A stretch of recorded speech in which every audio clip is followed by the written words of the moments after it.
बिस्मिल्लाहिर्रहमानिर्रहीम। अस्सलाम वालेकुम। आज का जो हमारा लेक्चर है वो प्रोनाउन के मुतालिक है। प्रोनाउन ऐसे वर्ड को कहते हैं जो कि नाउन को रिप्लेस करता है, यानी कि किसी भी सेंटेंस में नाउन को रिप्लेस करने वाले वर्ड को हम प्रोनाउन कहेंगे। जैसा कि यहाँ पर भी लिखा गया है, it is a word that replaces a noun. अब he, I, we, you, it, they, she, ये सब के सब प्रोनाउंस हैं। जैसा कि Ahmad is a good boy, he goes to school. अब यहाँ पर अहमद गोज टू स्कूल भी हो सकता था। अब अहमद यहाँ पर नाउन है, उसको रिप्लेस करने वाला ही प्रोनाउन है।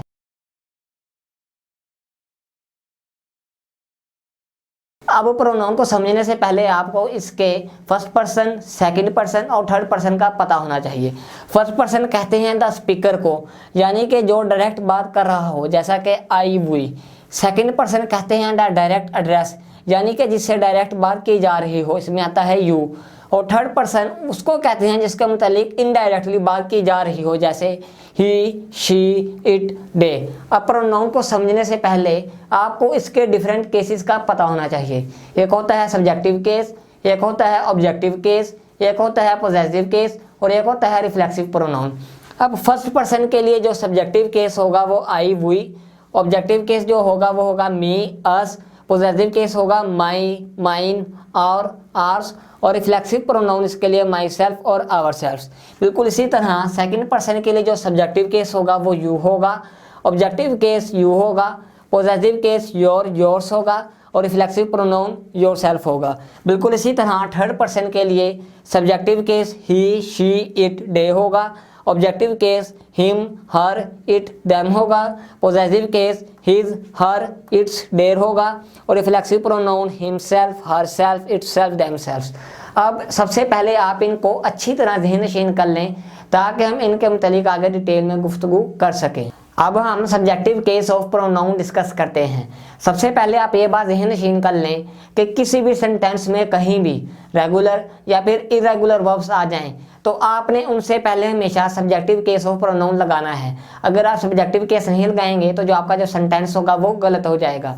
रेगुलर और इरेगुलर वर्ब्स क्या होती हैं और इनके यूज़ के बारे में हम अपने पहले वर्ब के लेक्चर में बहुत डिटेल से डिस्कस कर चुके हैं। मगर जब भी सेंटेंस में रेगुलर या फिर इरेगुलर वर्ब्स आ जाएं तो उनसे प्रोनाउन का हमेशा सब्जेक्टिव केस आएगा। जैसा कि he played well, I watch the game live. अब इसमें आप क्लियरली देख सकते हैं कि प्लेड ए रेगुलर वर्ब है और उससे पहले ही यानी कि सब्जेक्टिव केस ऑफ प्रोनाउन आया है। बिल्कुल इसी तरह वॉच एक रेगुलर वर्ब है और उससे पहले आई एक यानी कि सब्जेक्टिव केस ऑफ प्रोनाउन आया है, यानी कि he played well, I watch the game live ही ठीक होगा।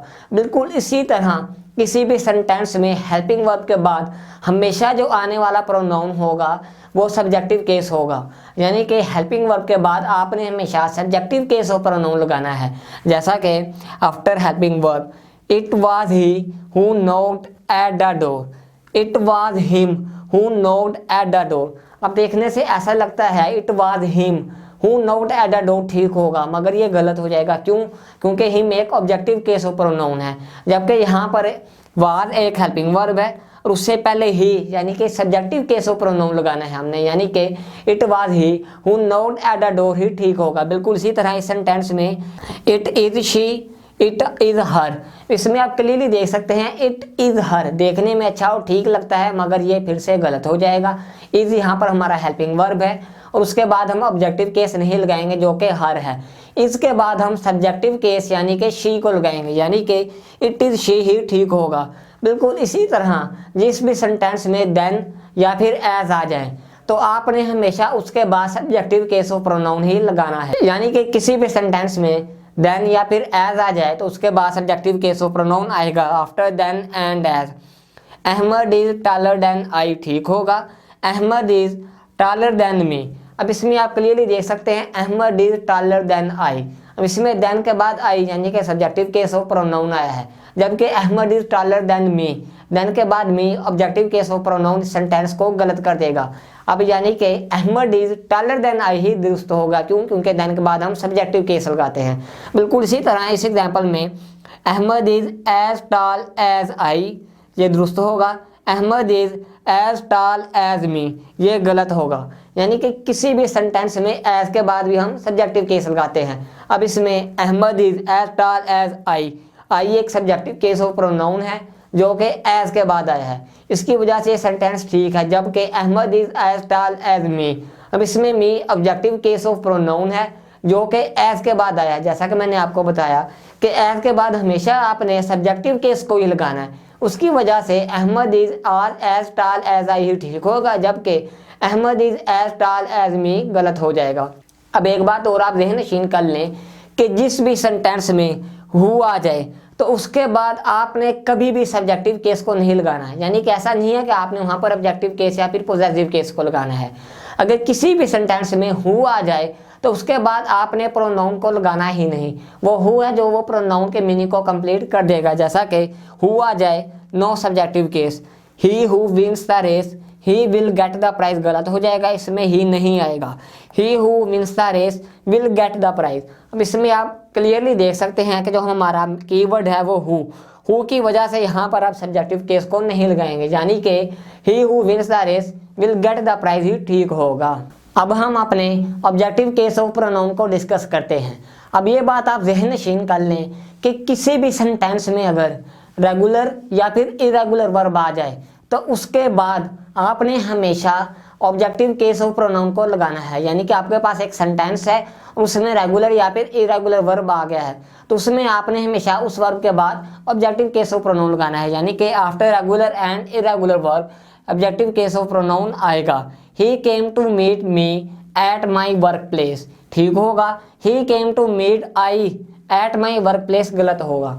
अब इसमें आप क्लियरली देख सकते हैं कि ही केम टू मीट मी, अब इसमें मीट क्या है, एक रेगुलर वर्ब है और उसके बाद मी यानी कि ऑब्जेक्टिव केस ऑफ प्रोनाउन आएगा, यानी कि he came to meet me at my work place ही दुरुस्त होगा। जबकि दूसरे केस में he came to meet I at my work place देखने में अच्छा और ठीक लगता है मगर ये गलत हो जाएगा। क्यों? क्योंकि मीट अब इसमें एक रेगुलर वर्ब है और उसके बाद हम कभी भी केस ऑफ प्रोनाउन नहीं लगा सकते, यानी कि he came to meet me at my work place ही दुरुस्त होगा। जबकि मीट के बाद आई सब्जेक्टिव केस नहीं आएगा, उसकी वजह से he came to meet I at my work place गलत हो जाएगा।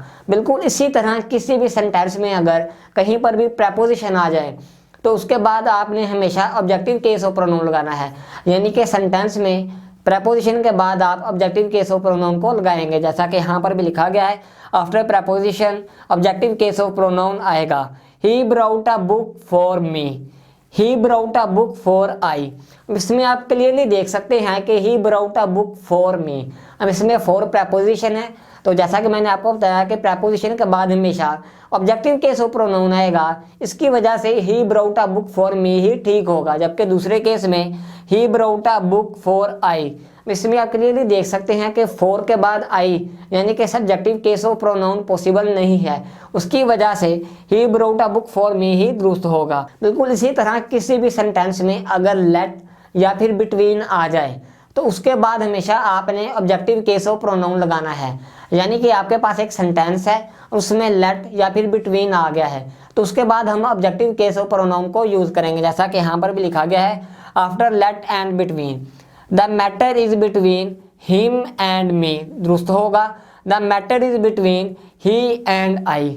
इसमें आप क्लियरली देख सकते हैं कि हमारा कीवर्ड बिटवीन है, उसकी वजह से उसके बाद ऑब्जेक्टिव केस ऑफ प्रोनाउन यानी कि हिम और मी आएगा। जबकि बिटवीन के बाद he and I subjective case of pronouns बन जाते हैं तो वो गलत हो जाएंगे, यानी कि the matter is between him and me ही दुरुस्त होगा। क्यों? क्योंकि बिटवीन के बाद हम सब्जेक्टिव केस ऑफ प्रोनाउन लगाते हैं। जबकि दूसरे केस में the matter is between he and आई देखने में अच्छा और ठीक लगता है मगर ये गलत हो जाएगा। क्यों? क्योंकि बिटवीन के बाद हम सब्जेक्टिव केस नहीं लगाते, बिटवीन के बाद हमेशा हमने ऑब्जेक्टिव केस ऑफ प्रोनाउन लगाना है। बिल्कुल इसी तरह लेट हिम प्ले, लेट ही प्ले।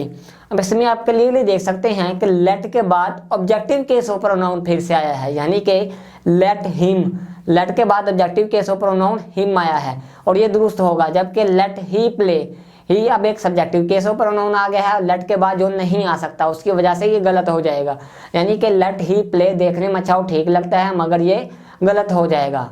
बिल्कुल इसी तरह किसी भी सेंटेंस में अगर देन के बाद बोथ या फिर आल आ जाए तो आपने हमेशा उसमें ऑब्जेक्टिव केस ऑफ प्रोनाउन लगाना है। यानी कि आपके पास एक सेंटेंस है, उसमें पहले देन आया है और उसके बाद उसी सेंटेंस में बोथ आ गया है या फिर आल आ गया है, तो उस सेंटेंस में हम ऑब्जेक्टिव केस ऑफ प्रोनाउन को यूज करेंगे। जैसा कि इफ बोथ और आल कम्स आफ्टर देन, फिर ऑब्जेक्टिव केस ऑफ प्रोनाउन होगा she is visor then them all. अब इसमें आप क्लियरली देख सकते हैं कि देन के बाद आल आया है, उसकी वजह से यहाँ पर देम यानी कि ऑब्जेक्टिव केस ऑफ प्रोनाउन को हमने लिखा है। बिल्कुल इसी तरह इस एग्जाम्पल में भी Ahmad is taller than us both.